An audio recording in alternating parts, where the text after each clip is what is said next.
Oh, thank you very much. It's very fascinating to watch the numbers coming in and also the locations of where you are all around the country.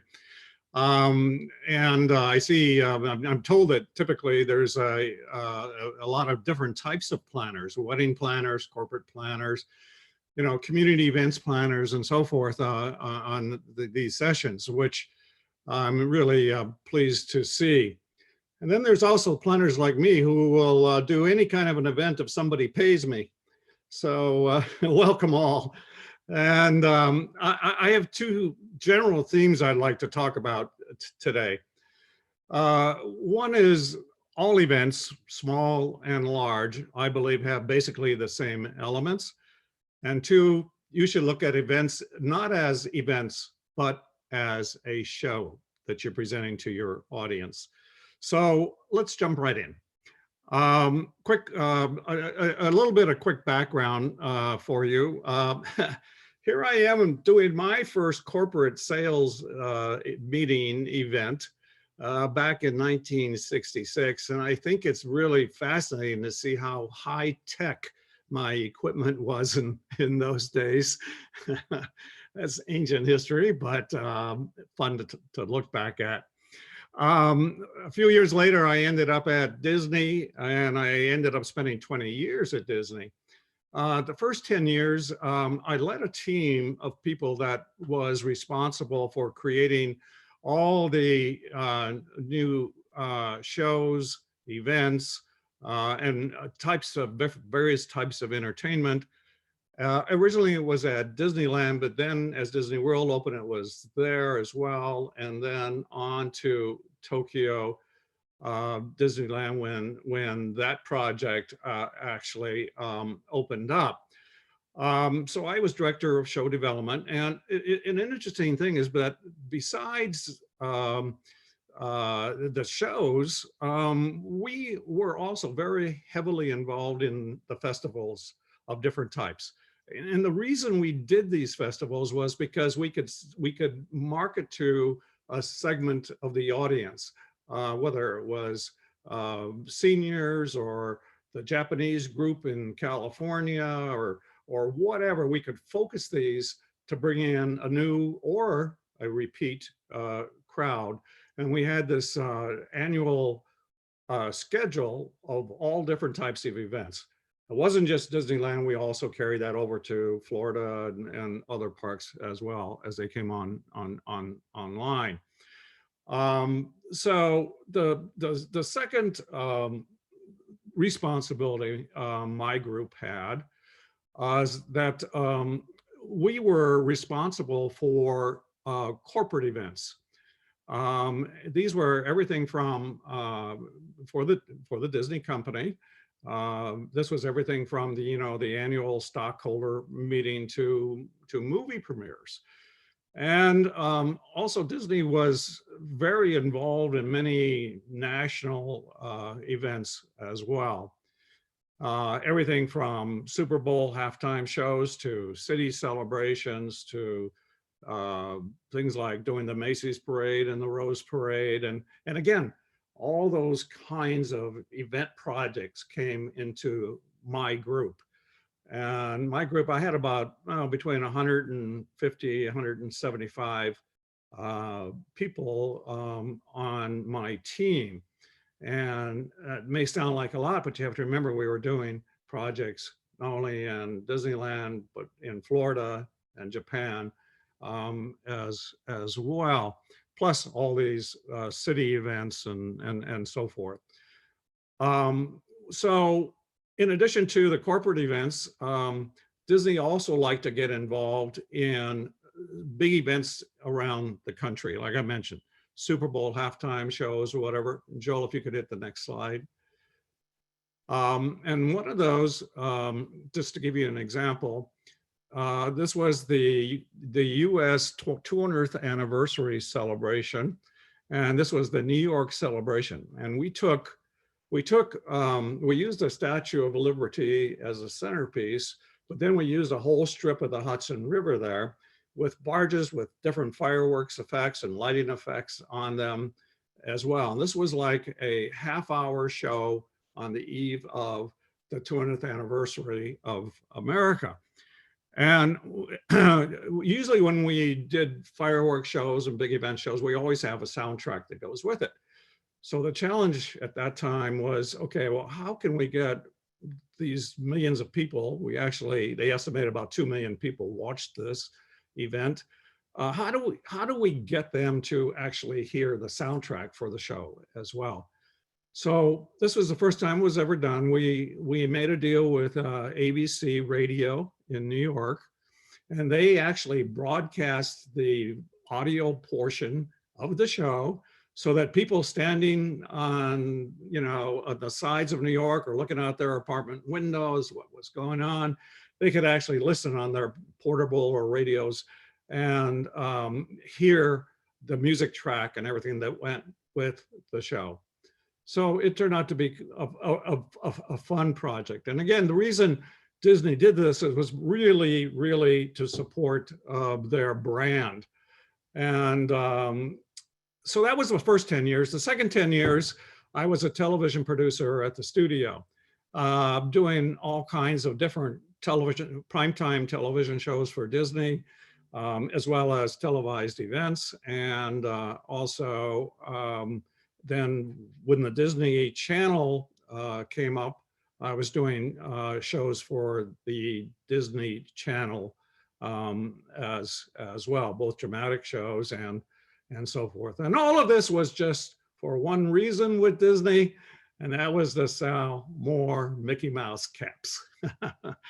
And we sold a lot of them. Anyway, now getting on with other things. So after 20 years, I decided, hey, it's time to start my own company, which I did. And we're now, actually the company is 37 years old this year. And during that time, we've had a lot of fun doing events literally all over the world in 24 countries. And we've had a lot of great clients along the way. And what I'd like to do is share a little with you about what I've learned about event planning, or what I call, whoop, no fanfare. Okay. Typically that slide has a fanfare on it. I love fanfares. Anyway, the keys to a great event. So, what is the difference in planning a wedding or a large event like the opening ceremonies of the Olympics or Super Bowl halftime show?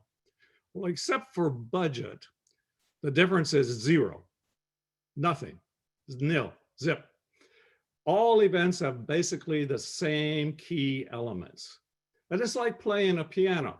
You use the same keys, whether you're playing Twinkle, Twinkle, Little Star, or Mozart's Fifth Symphony. So with that in mind, I'd like to start with what I think is the basic key for successful planning. Joel, if you'll change it, please. Oh, before we do that, I forgot, okay.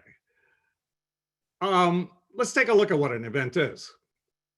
An event is, by definition, whoops, go forward. There you go. Thank you.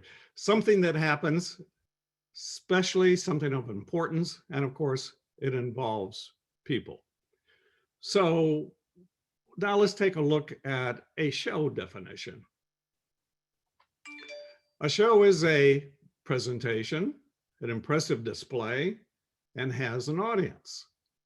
And as we all know, with both of these, you have a setup, you have tickets and invitations, starting times, on and on and on. The similarities just continue and continue and continue. So I believe that the most basic key for planning a successful event is to think of it as a show. Joel, if you'll change it, please.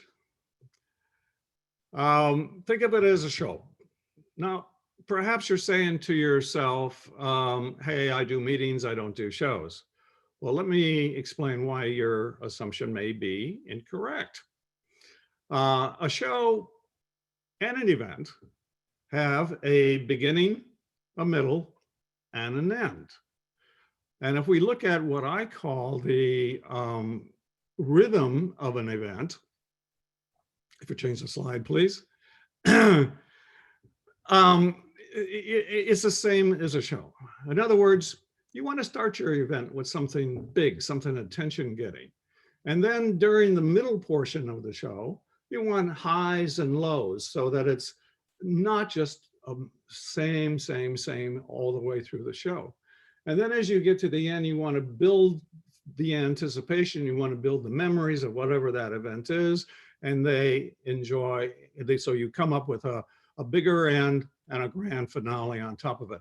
I actually like, a way to remember this, I suggest, is always think of it as theater or a movie, like a romantic movie. You start with the couple meeting at the very beginning, and things are very high. And then after they've been together a while, it begins to dwindle, but then they decide that it's time to get serious. And then as they get serious, then what happens is they say, well, you know, things are beginning to taper off again. And so it goes down. Then they get back together and comes back up again. And then, you know, maybe the man leaves and it dives again. But then he comes back and they reunite and they decide to get engaged. And then eventually they get married and live happily ever after. So that's the kind of rhythm that we all know. We've seen it a million times in movies and plays and so forth. But it's exactly the same rhythm that an event needs to have. Let's take a look at one example of that. One of our clients was Anheuser-Busch, the beer company.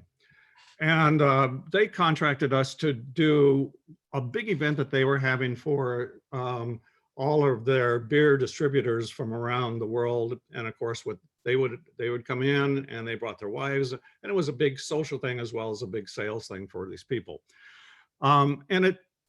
Oops, we go back. There you go. It started out in, it all took place on the top of Nob Hill in San Francisco. And there were 3 locations for the event. The first was the Mark Hopkins Hotel, where there was a gala dinner. And the second was a theatrical presentation that we put together. It was a spectacular show with a lot of celebrities and everything. And it was at a theater 1 block away. And then the last event was a big cocktail party at the other hotel. Oops, what's the name of it? I forget here. The Fairmont, that's it, Fairmont. So the question became, and the challenge became, how does the audience of about 400 people, how do they get back and forth to the various locations? Well, I thought, hey, I asked Bush first, and they said, hey, you know, everybody or just walk. I said, no, they can't do that. It's got to be something special. So what we came up with is to take that strip of road, it's 1 block long, and turn it into a show, basically. What we did was, for the first time they were to make the walk, we lined it with a very large band, college band, and we threw in some cheerleaders and so forth. And also we put there the Budweiser, you've seen it in commercials and everything, the big beer wagon with the Clydesdale horses and so forth. So after dinner, when they came out, they walked out the door, and here was the big wagon with the horses, and it led them down this block with the band playing the Budweiser song, you know, here comes a da, da, da, da, da. I don't sing, but it made it very exciting for them. They had never expected anything like that. And so they walked all the way then to the theater, where we also were responsible for creating this a very spectacular show. A lot of the celebrities were people that had been, doing their commercials at that time and so forth. So it was a really big event for them. But now we had to get to the cocktail party. So at the end of the show, we knew it was going to be dark outside. So again, we closed the street and we lined it with, along both sides of the street, we lined it with fireworks, Roman candles on the sidewalks with, fountains shooting sparks. And you see there's a park there. And so from that park, we were able to fire aerial fireworks as well. So when they came out of the theater, they walked down this block and it was ablaze with fireworks and everything shooting up and down.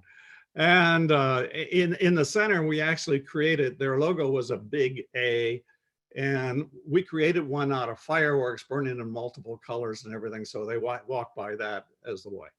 So now you can change, Joel.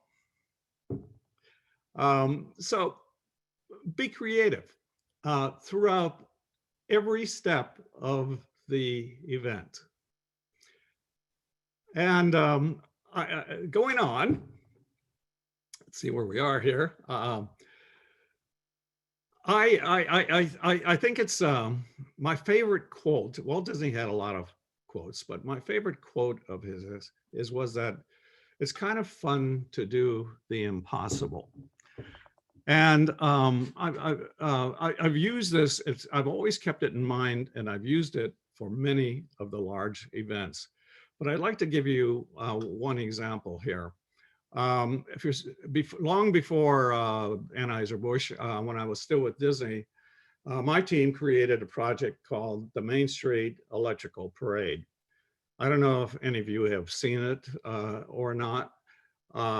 Disney, because it's been at all the parks and it's been running in some of the parks for 25 years, Disney estimates that 1 billion people, 1 billion with a B, people have seen this parade. Well, at different times we would add new units into the parade, and we knew that we would be doing the premiere for a new film coming out called Pete's Dragon. So we decided that Pete would make a great new attraction in the parade. You see him there in the upper right corner. And but we said, well, hey, listen, we're going to be doing this event at Radio City Music Hall for the premiere of the film. Why don't we ship him to New York first, and we'll use him outside of the Radio City Music Hall for the premiere.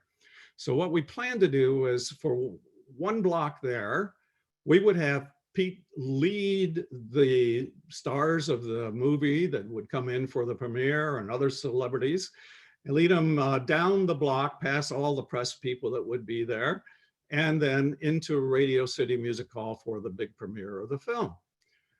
However, there were a couple little problems, or shall we say challenges, that we had to consider. First, when I mentioned this, everybody said, "No, impossible. How are you going to do that?" Because we had to do two things. One is we had to close New York, the Avenue of the Americas in New York, the one block. And this happened to be December 15th, so it was right in the middle of the shopping season. And second, hey, this is a dragon that's made out of lights. So guess what? We can't have the street lights on. We have to turn the street lights off.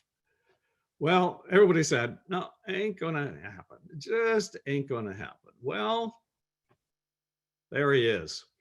It happened, no street lights, and we closed the block.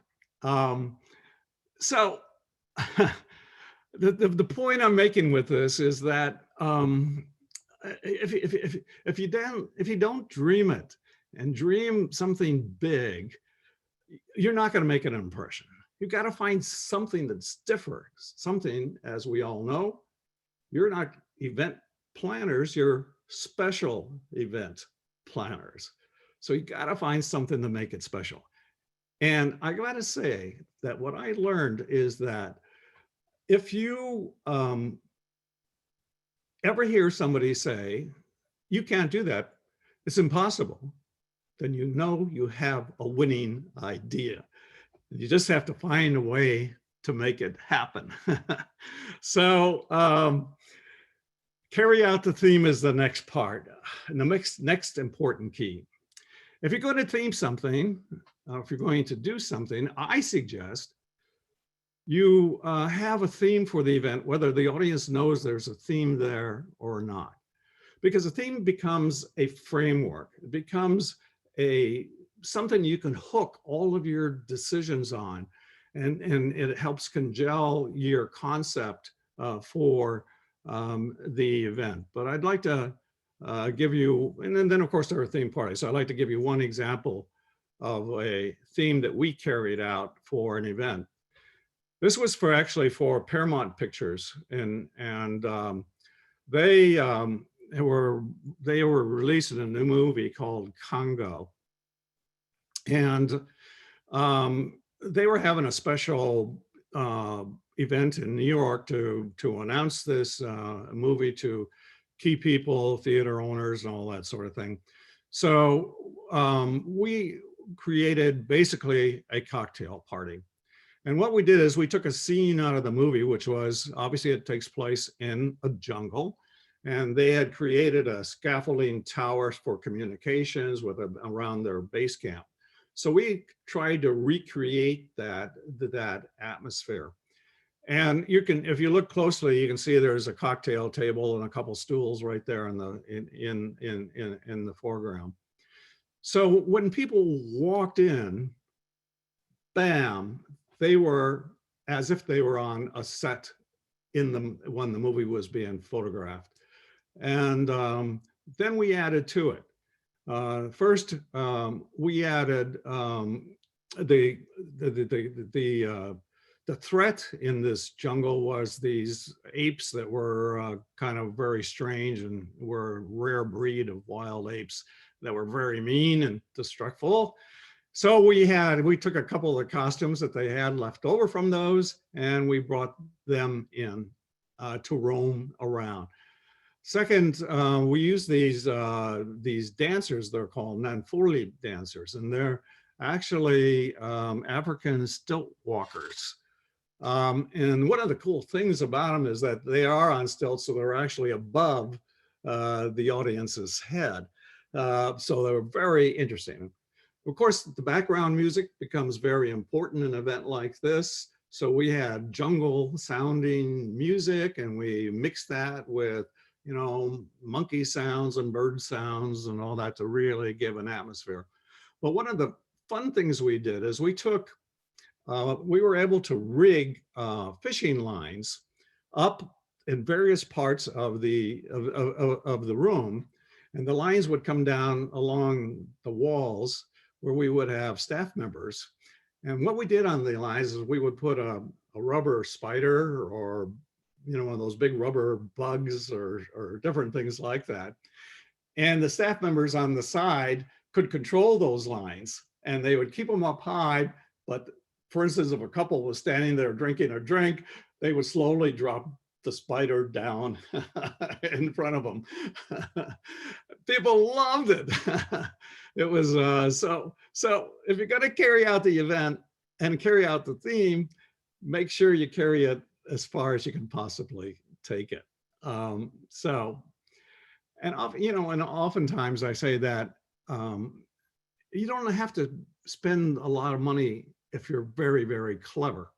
You can do clever things that you can create yourself, and it will do the same thing. It will set a lot of the mood and fun and excitement of an event.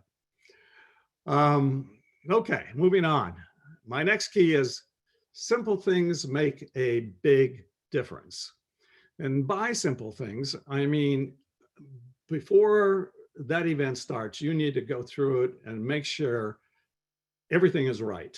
Whether it's adjusting chandeliers, pressing the linens, make sure the linens are all pressed on the tables, hiding extension cords that you may have run one way or the other, making sure if it's an outside event that there's enough trash cans.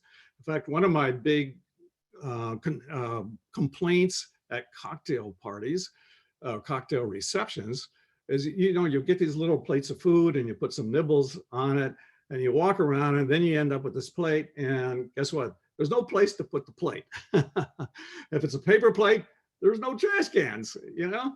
So make sure you look at all the little things that will help make that event important.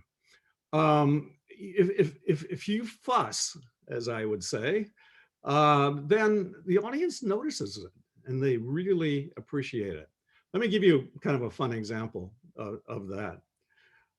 We all remember Hillary's campaign, and I was so amazed to see this wrinkled flag so many times during her campaign on television.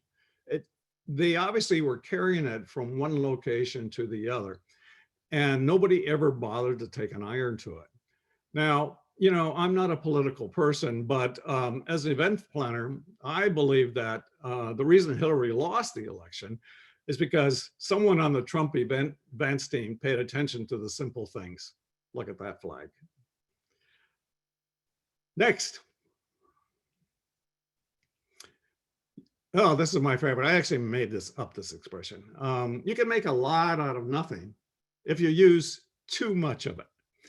So instead of having 100 balloons at your dinner party, or use 500 balloons. Hey, that they're cheap. You can have volunteers inflate them, you know. Instead of an American flag, put in all state flags with it. Just look every way that you can at your event and find ways to add more and more and more to it. And you can do a lot of that without spending a lot of money. But I do want to show you one example going back to my Disney days. Disney felt that for the grand opening of Disney World, that they wanted to have a marching band. Because on Main Street, you've all seen it, I'm sure, if you've been to Disneyland or Disney World, there's a band there every day that marches up and down. And so I said, okay, but this is the opening of the biggest theme park in the world. We can't have just a marching band. We have to have the biggest band there is. So we put together a 1,076-piece marching band. And the music they played was 76 trombones. And the band had 76 trombones. It had 110 cornets. And as you see, it had a whole block of tubas. And by the way, the writer of the musical, The Music Man, was Meredith Willson. And we actually had him lead the band down the street. And what the picture you're looking at of the band is actually only the back half of it. So you can imagine what an impression this was on the people that were there in the park. It was overwhelming.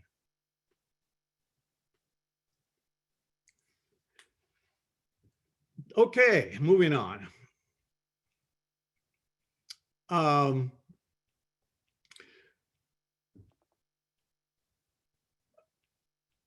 Walk through, the next key is to walk through your plan as if you were a member of the audience.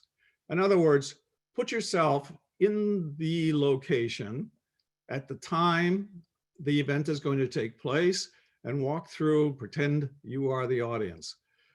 This is obviously ahead. This is during the planning stage. I know we have some event planners, or excuse me, some wedding planners on, and I don't mean to really pick on you, but I want to use you as an example. I want to use my nephew had a wedding in Texas. He really wanted to have a Texas style wedding, and they had a limited budget. And his bride-to-be wanted to make sure that the wedding took place at sundown. That's very popular, actually. It's also very dangerous. If you change the picture behind you there, it's hard to see. Is that pulse check going to everybody? Yeah, okay. Yeah, go. You can close that, Ron. Just close that pulse check or minimize it and get it out of your way. And yeah, they're all answering, but they're paying attention to what's going on. Okay, great. Didn't understand. Thank you. So this was the location that they picked. It was very charming. What they forgot to keep in mind was that women would be coming to this event in high heels and would have to walk through dirt and gravel in those shows to get to the actual location of where the wedding took place, by that nice little pond there and that little stick gazebo. All looks very nice. I took these pictures just before the wedding took place. And but what they didn't really consider was that this was going to take place at sundown. Now, if you change the slide, you see that this is what happened at sundown. The sun set directly behind that little gazebo. And, you know, the bride and groom are actually standing under those sticks there, but you can't see them. The entire audience had their hands over their eyes or their books or whatever, their purses or whatever. They're trying to see what was happening. And it only got worse as the ceremony continued because the sun got lower and it got directly in your face. So nobody had ever taken the time to go there at sunset and look at it and see what would be the situation. Now, one more slide about that is here's that little stage again. And you see there's no evidence of a sound system. Now, what is the purpose of a wedding? No, it's not free booze or the hope that you're going to meet somebody special there. The purpose and the reason people gather for a wedding is to witness the vows. In fact, the law requires a witness at a marriage. And that's the reason people come together. Even in Las Vegas, you have to hire a witness to be there if you're getting married. And this has been true throughout the ages. But if you can't hear the vows, how do you witness the vows? This is a this is a very common mistake. I've seen it at several weddings, and it's one that's easily solved. And while the planner is obviously on a budget, cutting the sound system or a way for people to hear what's going on is not what you want to eliminate at a wedding. Certainly if it's indoor, it's an easier challenge, but even then oftentimes the churches have sound systems and so forth. In fact, when we do Super Bowl shows, I've done 4. When we do Super Bowl shows, we put in an entire sound system because we can't rely on the sound system in a stadium to have that impact that you want for a show. Don't forget a sound system. Okay, next. You can bet that everything will not go according to plan. So you got to plan for it and be ready for anything that can happen. I'd like to give you an example of that as well. We were contracted to do the 30th anniversary celebration of Star Trek for Paramount Studios. And it was tied to a Trekkie swap meet event. They had these enormous swap meets of all the merchandise that Trekkies get into. And they asked us to do the show. And highlighting the event, they asked us to create a special show that would feature all 5 of the original stars of Star Trek to be on stage together for the first time ever. So in this arena, we had 17,000 Trekkies who paid up to $350 a ticket to witness this big event of the 5 actors being together for the first time. The four of the actors had arrived the day before. And we had plenty of time to work with them and get them to understand what we were, what their role was and how they were going to do it. But the day of the show, William Shatner, or Captain Kirk, is being flown in by private jet. Now, my stage director had communication with the pilot earlier, and he reported that they were still about 2 hours away. But about 2 hours later, still no Captain Kirk. So we called the pilot again, and he explained that they were in some air traffic problem and a holding pattern, and it could be another hour. Well, we're like an hour and a half away from showtime. What are we going to do? So we need to jump into action, and we did. First, we considered where we could gain time before Shatner would actually have to come out on stage. So we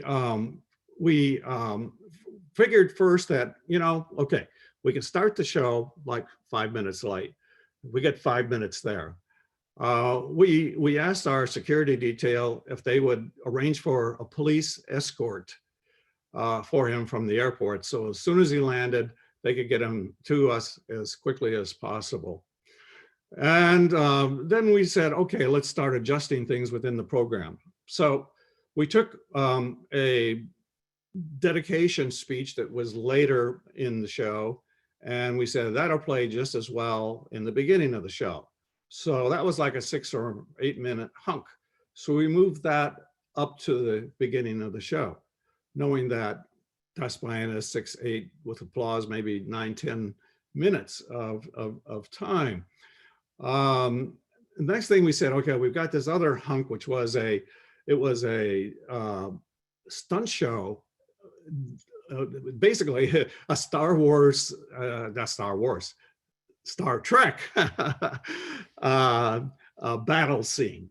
And we said, okay, that will play anywhere as well. So let's move that up. That's another 6 to 8 minute segment of the show. So at that point we said, okay, that's about the best we can do. Let's go with God on this and hope it all turns out.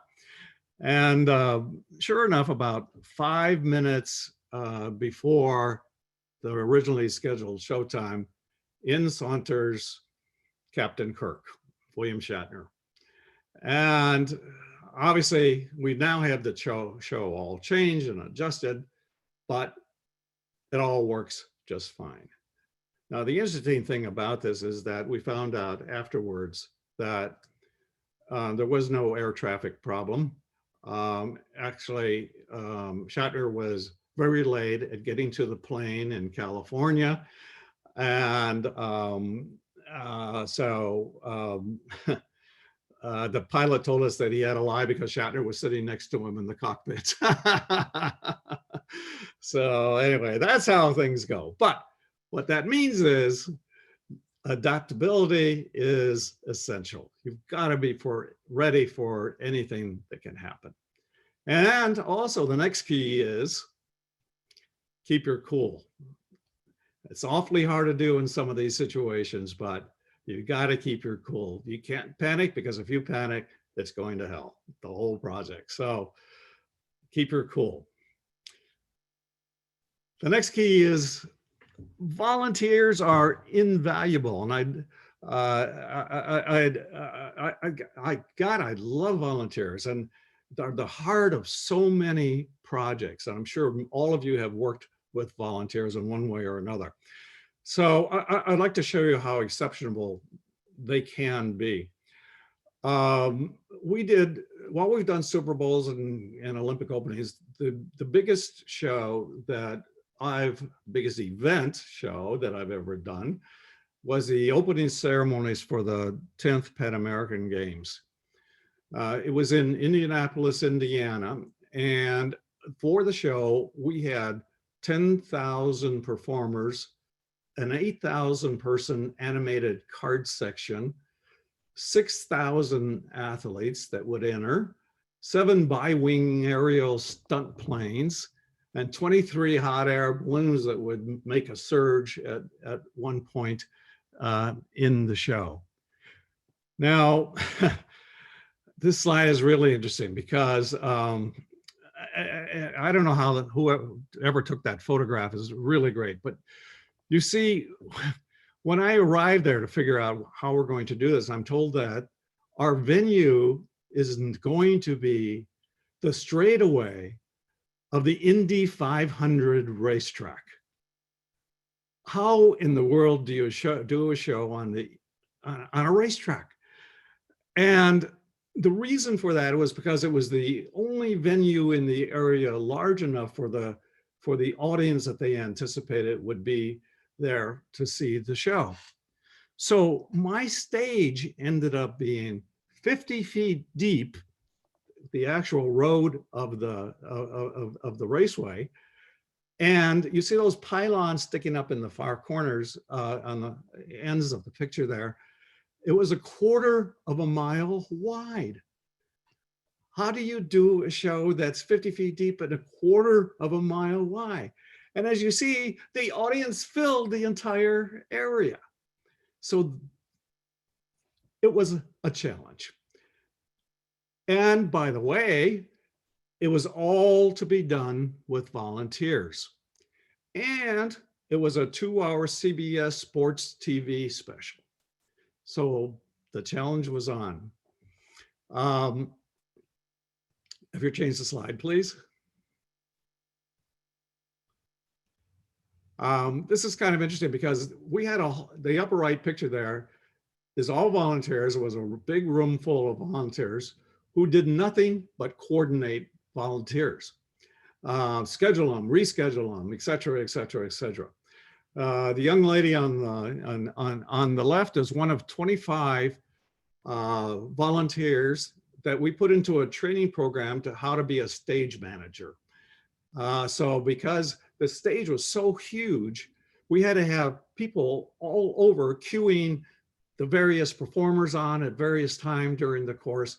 And they couldn't come from one source. They had to all coming from many different sources and flood the stage all at one time. So the next number would start with a big ta-da, right? So we had 25 young people that we trained up to be stage managers. And you see the others are volunteers of all ages who did everything to make the project happen. And then if you're changed, please. This is a picture of the cast, some of the cast. Remember, there were 10,000 of them. And they were of all ages, all in different types of costumes. Many would appear more than once in the show. They would appear early and do part of a production number and then go running back to the tents and change and go back out to do another production number and so forth. And they had multiple rehearsals to go put to. And as you see, the volunteers were all ages. And one of the things that was so important in this is that when you're working with volunteers like this, you really have to rely on them to watch the people around them and pay attention to each other and to help each other, so that if someone seems to be having a problem, they can assist in some way. It's amazing that once you do that, it's amazing how it really happens and comes together. Now, going back to that initial slide, you notice those triangles on the other side of the track that are blue and yellow. That is a 8,000 person card section. If you look at the picture above, you see that each one of those cards has a little head with it. And originally, the people running the event for the city said, well, you know, those ugly wooden bleachers, we have to keep them. There's nothing we can do. We can't remove them. I said, well, we can't have all those ugly bleachers behind our show that takes place on the road itself. We got to do something with them. And just covering them with fabric or something, that's just not going to work. So I came up with the idea. I proposed to them an idea that they said, you ready? They said, it's impossible. And I knew I had a good idea. So what we did was, I said, let's sell those seats, and we'll sell them at a discount price, and we'll make a giant card section out of it. And everybody that buys one of these tickets will be a member of that card section. And the key is they have to come to 2 rehearsals. And if they don't come to 2 rehearsals, they'll be stamped when they arrive. And if they don't have 2 stamps on their ticket when they come for the day of the show, they will not be able to get in. Well, it was amazing. Everybody came to the rehearsals. And this was the first section to sell out, complete sellout. And why? Well, the reason why is because people wanted to be part of the show. They didn't want to just watch the show. They wanted to be a part of it. And it worked great. And by the way, this was an animated card section. So these images, they were basically design patterns. They would start in the center and they would start changing, and they would go they would rotate, flicker all the way out to the end with this change. And then it would hold for a while, and it would flicker back in with a different image coming back in the other way. And we did this multiple times during the course of the show. Again, people said it was impossible. There it is. When you're dealing with volunteers, I think the key there is choose workers, not friends. You really got to have people that want to do it, because what's the first thing that goes through the mind of a person who volunteers? They're trying to think about how little they can get away with doing as a volunteer. That's not the kind of volunteer you want. You want those people who really are enthusiastic about it. Okay, let's go on to make it a big finish. Remember the finale. It's been proven over and over again, is what people remember most about an event is the last thing that they see. So let me give you a couple examples. Okay, this is an event that we were asked to do for a group called the Themed Entertainment Association. This is made up of people all over the world who create theme park shows, attractions, events of different types, as well as all kinds of different types of attractions, museums, so forth. So anyway, it's a fairly sizable organization, and each year they have an awards gala, which is a formal dinner and a presentation of the awards to the outstanding projects of the year. So key to this is they asked me, they said, look, we got to find a way to honor our special people. Their special people are Lifetime Achievement Award recipients. They are, every year, one person in the industry is chosen for a lifetime of work in the industry. And so obviously this was the 20th anniversary, so we had 20 of them. And they didn't have a lot of money, but they said, what can you come up with? Well, the host for the show that year was a volunteer host, and he was actor Anthony Daniels, he's the person who played the robot C-3PO in the first 3 Star Wars movies. And he was a delightful host and a very good one. And so I knew I could depend on him. So what I set up was that what happened was that we would call each of the 20 people up on stage, one after the other, with the music. We had very dramatic music playing. And Anthony would call out the name of the person, and then the next name and the next name. And each of these people would work their way up and come up onto the stage. And then the last person to come up was the person who actually founded the organization. And he came up and he walked on stage, the music fanfared, and boom, we popped these confetti cannons. And this was the final image of the event of the 20th anniversary. Why does this become so important for the people in the audience to see people like this on stage? It's because these are the idols. These are the idols of the industry. And that's very important. So it's very important to present them in a very special way. And by the way, our only additional cost was the rental of the confetti cannons. Now, I'd like to take this same concept and I'd like to take it up a notch. Let me eliminate this again so that I can see what's on screen here. There we go. Okay. The Atlanta Olympics.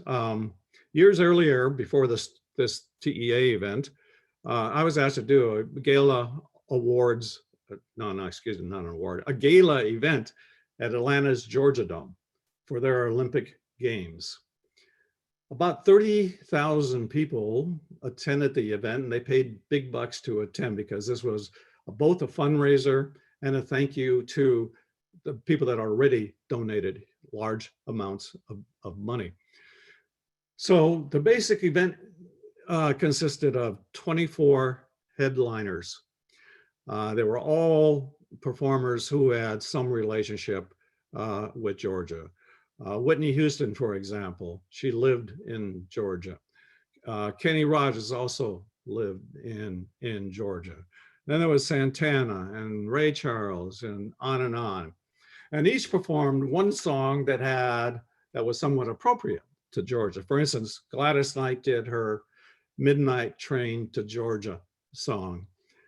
And this was all really great and very entertaining, of course. But the question, when we were planning the event, the question became, how do we end this event? Because even though we have all these performers, this is really nothing most people haven't already seen. They've seen performers. So what do we do that's really special? So here's how it went down.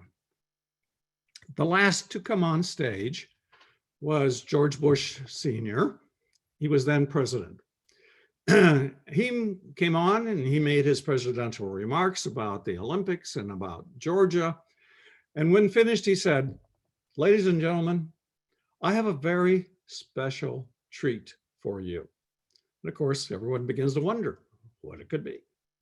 Then the president went on and he said, "It's my pleasure to introduce to you 100 American Olympic gold medal athletes."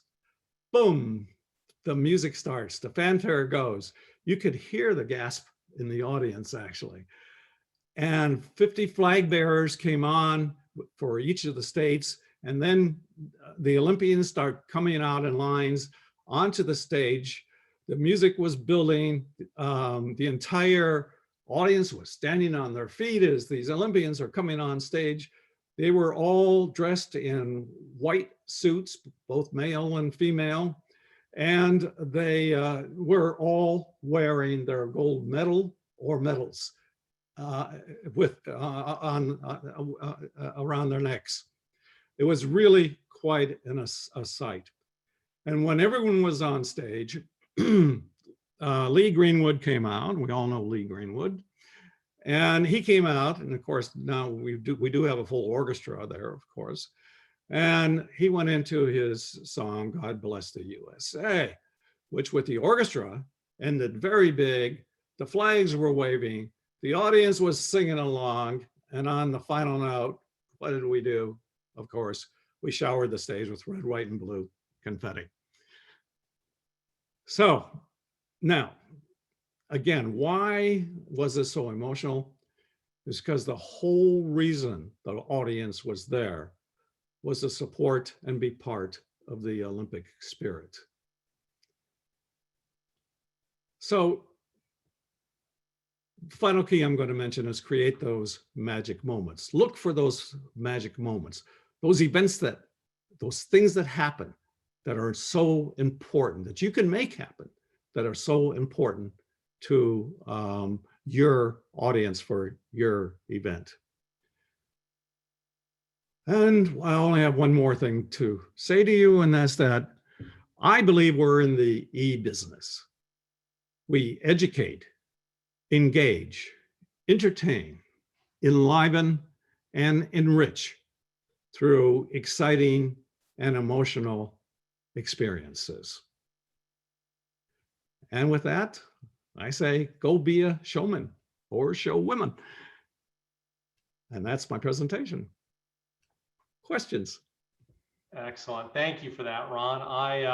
For those of you that may have noticed a couple times I wasn't quite up with Ron on the slides, it's because I'm just so engaged in listening to him tell his stories that I'm forgetting I'm supposed to be following a script as well too. I could listen to you all day long, Ron, talk about the experiences that you've had out there. And personally, I was a conference planner on a college and university campus. So the idea of having budget for something like some of the things you did, of course, was never realistic, but it was still, I thought back to some of the events I did, and I thought about the times where I said, you know what, here's a way I can make something special for the audience, the attendees, even if it's on a small budget, or even if it's just something that I personally do myself to bring to the table. I remember an event actually I hosted in Albuquerque, and we used balloons, of course, in all the marketing, promotion, everything else. And I was like, I want to have a balloon glow at the event. And everyone told me I was crazy and it was impossible.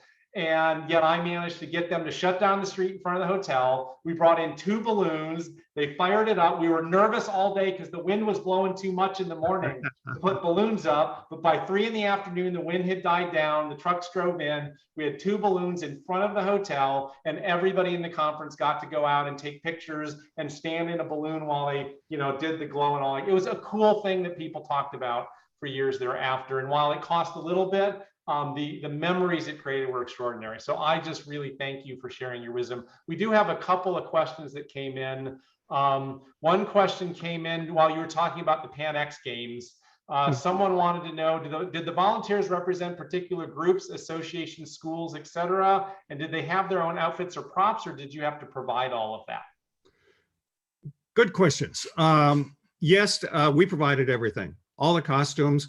Actually, volunteers made a lot of the costumes, not necessarily the person that wore them, but we had a group of people that volunteered to sew and stitch or take things that we purchased and dress them up a little bit by adding ribbons or whatever, to make it work.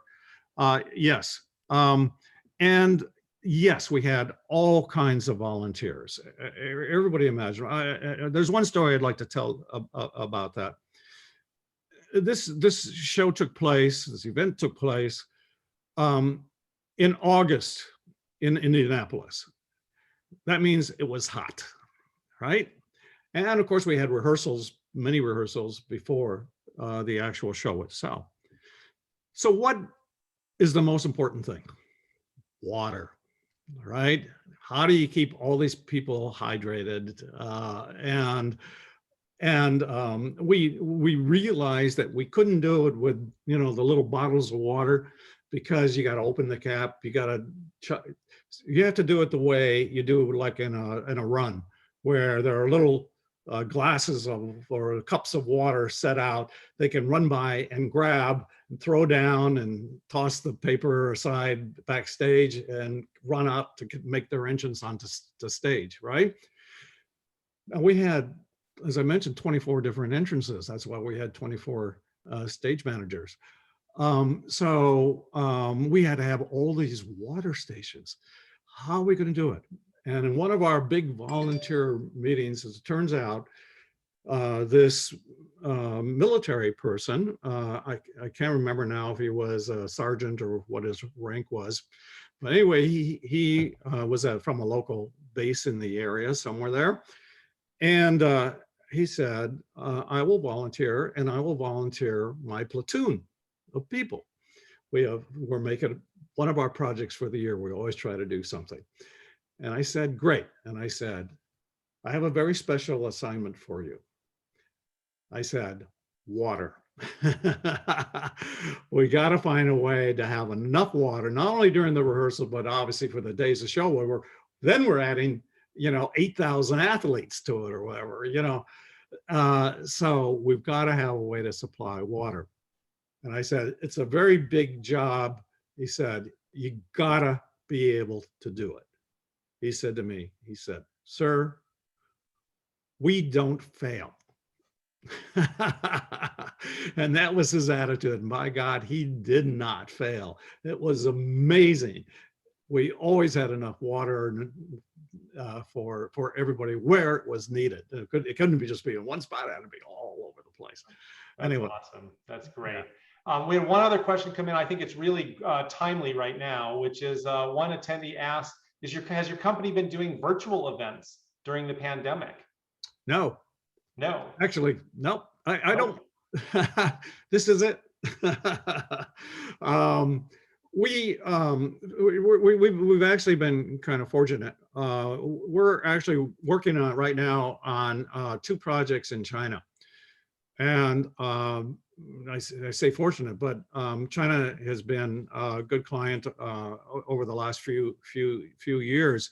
But it was fortunate that we were at a stage in the events where it was planning and organizing and getting things together and figuring out how we're going to get this and that.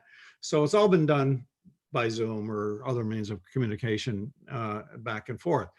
And we're just now getting to the point where we're going to have to start going there. And we just send the person, it took him 2 weeks to get there. So because of the periods where he has to stay in incubation and so forth, So no, I got to feel the excitement of the crowd, Right. and the excitement of the location, and what we're going to do, and what we can look at, and what we can change, and what we can do. Yeah, no, I know you and I talked a little bit about that today too, and I'll be interested to follow up with you after we're done today, just to see, because it's weird if you've never done a presentation like this, for those of you in the audience, to a Zoom, like a webinar audience, where you can't see everyone. It's really disconcerting, because normally you can see heads nodding or people smiling or laughing Exactly. at your jokes, and if you're starting to fall asleep, you got to move on, and you get none of that in a format like this. And so my job was to be that person nodding and smiling and laughing at Ron's jokes to keep him going. But I think it's part of what we all know. There's something special about a live event that you just can't replicate sometimes in these environments. I think we've all worked really hard to make virtual events as good as we can during the pandemic, but I know we all can't wait for live events to come back. And I know, Ron, that's what your company really specializes in. All right. So yes, we're ready. That's hopefully soon. Hopefully by this time, this fall, we're rolling along full speed ahead. So really quickly, I want to just remind everyone that if I can get my PowerPoint going here, that Ron is the author of Miziker's Complete Event Planner's Handbook, Tips, Terminologies, and Techniques for Success. It is a gold medal winner and best reference book of the year, as seen there by the tag. It's basically a quick reference guide for event planners, people that are either new to the business and wanting to learn, or people that have been around for a while and just want, again, some advice and tips and techniques for being successful. I know there's probably some more stories and examples and things like that in there for you to be able to draw from. And you can see here, there's all sorts of examples and diagrams and things. So again, if you're looking for a good resource, go ahead, Ron. Yeah, I was going to say the main thing about the book is it's designed for people to do any kind of event. It doesn't matter what the event is, and it's got a lot of cross-referencing. So, for instance, if you're doing a cocktail party, you go to C for cocktails, and you find the difference between a cocktail party and a cocktail reception. And after you learn the difference and make several suggestions how to improve your cocktail party, then it refers to another part of the book where it gives you layouts for how to best set up the cocktail reception or party, what kind of possible decorations could be for the table. It gives you the charts for the amount of drinks, alcohol, and so forth that you need for different size groups, how to scale it, and so forth. So it really takes you from one part of that event to all other parts of that event. There you go. So the website is here for Ron, and in the after materials that I'll send out, I'll be sending out the poll results I will also include the links to get Ron's book if you're interested off of Amazon. It's also at Barnes & Noble, and you can probably get any bookstore out there to order it if you're interested in doing that. So I, again, want to say a huge thank you to Ron for being here today and spending your time. Yes, Ron. Well, I was just going to say, by the way, the proceeds of the book don't go to me. They go to the University of New Mexico, who published the book. That's my alma mater. Fantastic. Excellent. Okay. A couple of reminders for everyone in the audience. There is still one Unique Venues University course that's enrolling now. Changing Conversation starts on April 14th. If budgets are tight and you need a scholarship to assist with getting you in there, email me and I can walk you through the process of applying for an educational scholarship. We also have more webinars coming in the future. Roadmap to Recovery, our industry expert panel series, is next week, where we'll be talking about mapping a route around the hazards. We have a physician from the University of Pittsburgh system that's going to talk about all sorts of things that you need to know about what's safe, what's not safe. Any questions you have, jump in and be ready to ask, and you can see the other ones coming out there in the future. And with that, I want to thank everyone that attended today, all of you that hung on to the very end. I will send out that information within a couple days, and the recording of this session will be available on our website within 24 hours. That's www.uniquevenues.com/resources. Ron, thank you so much for spending time today. I look forward to continuing to work with you down the road, and excited to see the things that you and your company will be doing once live events really return with a passion. Thank you. All right. Take care, everyone. Have a good afternoon. Bye-bye.